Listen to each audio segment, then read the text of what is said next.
Hi, I'm Jim Reinartz, And I'm Danielle Bell. and we're going to take you on a little walk in the bog along the boardwalk. Yeah. We know that it was a lake for so long is that there's a big ice push ridge at the edge of, almost rims the entire bog, and we're walking over it right now.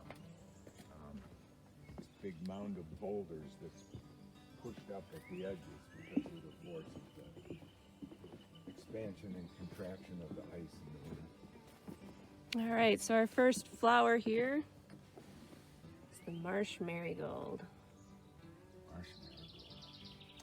In the buttercup family, which is considered, I mean, it's wrong to call them primitive since they're here today and they've survived, but they do have characteristics that are similar to some of the earlier evolving flowering plants, and all of the parts of a flower are clearly evolved from modified leaves. So the the petals of the flower, it's easy to imagine that they're brightly colored leaves.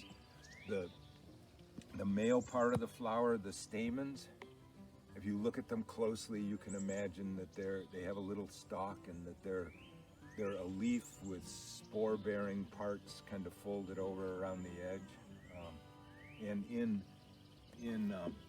Marsh Marigolds, it's really easy to see later in the season. But the seed pods of the Marsh Marigold, if you look at them, this can be an assignment. If you look at them later in the season, you can absolutely see that they're a little folded over leaf bearing the seeds around the margins of the leaf. And those are all considered kind of primitive characteristics of flowering plants. Tussocksedge. Look at this, it's just coming into its new flower. Can you see that at the top? Oh, there you go. They're just beautiful. Look at the color of those. Sun is really bright. Let's see. Danielle and I were just talking about how there's I don't think we have any grasses that bloom this early in the season, but we have several sedges that start to bloom really early in the season. And this tussocksedge is one of them. And here we have There's a good one. we have lake sedge. Looks a lot like tussocksedge, but it's just generally coarser. And in fact, if you were only going to learn a couple sedges in Wisconsin, because they're so important and dominant, lake sedge and tussocksedge would be two that, especially tussocksedge. Carex stricta would be one that you'd want to know. Yeah, so those darker lines that you're seeing, those are the flowers coming through. I think we could sacrifice one.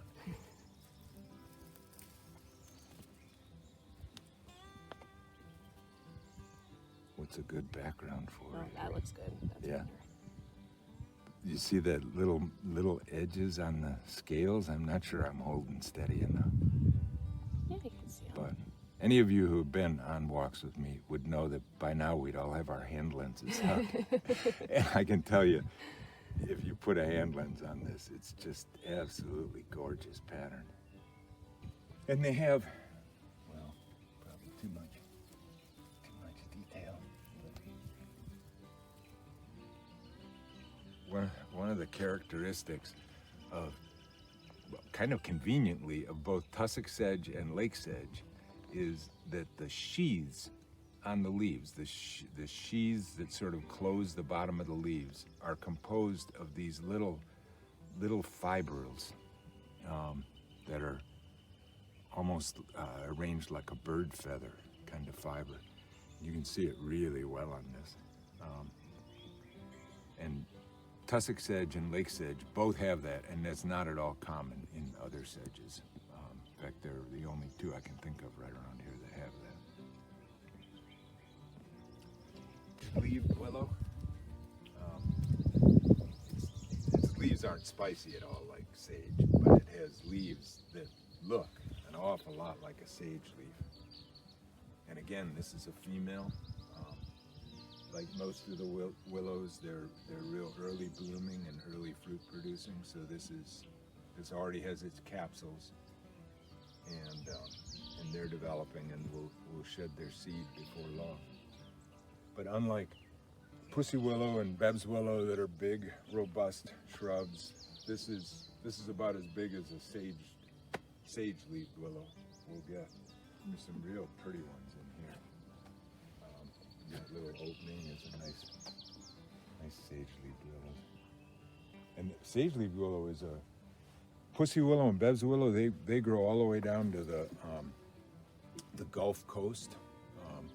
They grow north of here too, but they're a real widely distributed species that can also be considered kind of southern, whereas sage-leaved willow is pretty close to the southern edge of its range here and is mainly a northern species. Our other really early blooming sedges is the pen sedge. Pennsylvania sedge, which is the most common upland sedge in our area, that often makes woodlands look kind of parkland. Makes them look almost like they have this grassy area, and that's a sedge, Pennsylvania sedge, and it's actually past full bloom already. The stamens are all withered. Presumably fertilization has taken place.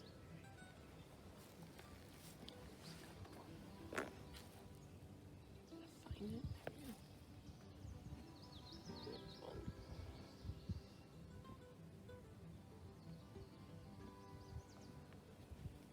One of the last flowers of the hepaticas.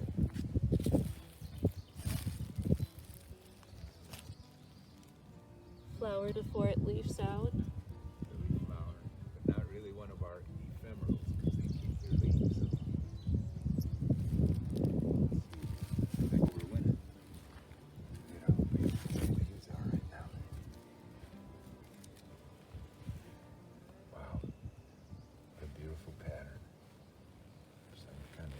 We got another true spring ephemeral here.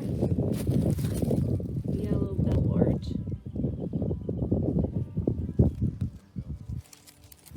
And there's even a little sweat bee on it. Spring ephemerals out before the trees leave out so that they can get that full sunshine before the forest gets dark.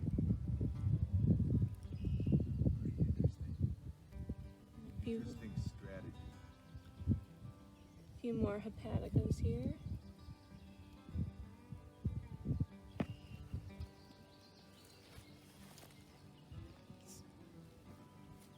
Interesting to see the hepaticas on the north side of this berm, the ice shove, are still blooming, but the ones on the south side have already completed their bloom. Here's some May apples coming up. I'll get a white flower underneath. Only ones with 2 leaves will produce a flower, so these are all single-leafed young ones. Here's one for you, and there's the flower bud. A little early on that one. So yeah, it's got to be divided at the top like that into 2 leaves to have a flower. There's another one. These are the cotyledons from the, that is an ash seedling. I know it just from the shape of the cotyledons. And in ash, they have compound leaves later, but their first leaves, the first leaves that they develop are simple. They're not compound. And the second set of leaves they develop will be maybe compound, but not have as many segments as the ultimate leaf. And so with all the emerald ash borer and pretty much no living ash around here anymore, you'd say, well, where did the seedling come from? And ash seeds can can take 2 to 3 years to germinate and grow. So this is probably from a seed that was produced some years ago. All of these species of things in the blueberry family, Ericaceae family, that have these little bellflowers, they all have what's called buzz pollination. Their little flower is pollinated mostly by big bumblebees, and the stigma sticks right out the end of that little bell. There's a little cap-shaped stigma, and the bee comes up to get a nectar reward, and it has to hover upside down, which bees can do. They can actually fly and hover upside down. But the flower stalk it's not stout enough to actually support the weight of the bee, so it can't just grab onto that flower and hang there and suck the nectar. It grabs the flower, but it has to buzz its wings in order to support itself or to hold itself up. And the stamens are different in this. Instead of opening in slits, they have pores at the end of the stamen, where the pollen is, just like a little salt or pepper shaker. And so the pollen stays inside the stamen until a bee comes and buzzes. And when the bee comes, it grabs onto the flower, and the first thing it does is it just pulls that female part, the stigma, right down into its belly that has all that pollen on it. And it buzzes and gets the pollen load deposited on it. And there's whole groups of plants. It's called buzz pollination that have that. I think the gentians are part of that too. Yeah. I think. Yeah, there are some gentians that have that. Yeah. All right, this concludes our hike on the boardwalk into the Cedarburg Bog. We hope you enjoyed it and as much as we did and learned a little something too. Today we were on the UW-Milwaukee Field Station Boardwalk. This is private property and public access is prohibited at this portion of the bog unless you're accompanied by field station staff or attending a Friends of the Cedarburg Bog event. There are, however, 2 public access points that you can get into the Cedarburg Bog on your own time. You will still see the same plant species that we were mentioned in this video at these 2 points. On the north side, there is the Watts Lake Boardwalk off of Highway 33. And on the south side, off of Cedar Sock Road, there's another access with a boardwalk to Mud Lake. Remember to follow social distancing protocols when you visit the bog and keep yourself safe as well as others. We look forward to being able to see you all in person at future hikes and events when it is safe to do so. But for right now, we will continue to put out videos and emails and Facebook posts on social media with phenological events that are happening at the bog. Thank you for your continued support, and we'll hope to see you soon.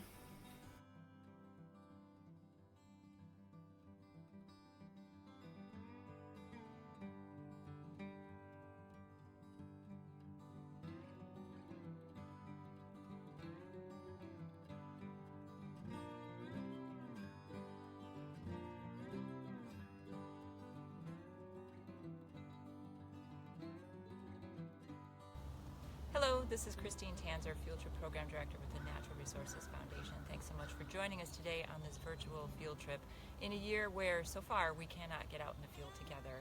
I appreciate you being here with us and your support of the foundation. If you would consider making a gift to support the field trip program, it's much appreciated.